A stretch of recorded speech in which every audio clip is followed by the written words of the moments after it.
Hello, friends. Welcome to Creative Medicine. In this lecture, we will learn about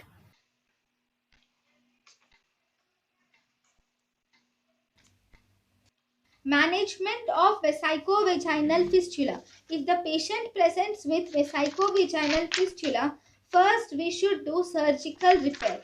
Surgical repair, you should see the time of repair is important.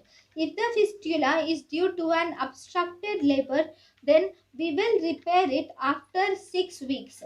That is, once the infection and inflammation subsides, after that we can do surgery after 6 weeks in case of obstructed labor.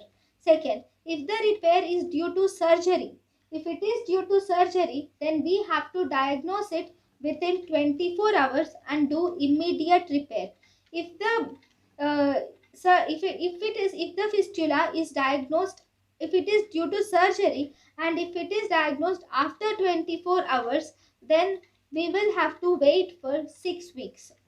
Then, if the fistula is due to radiotherapy, then we should wait for 12 months for repairing the fistula.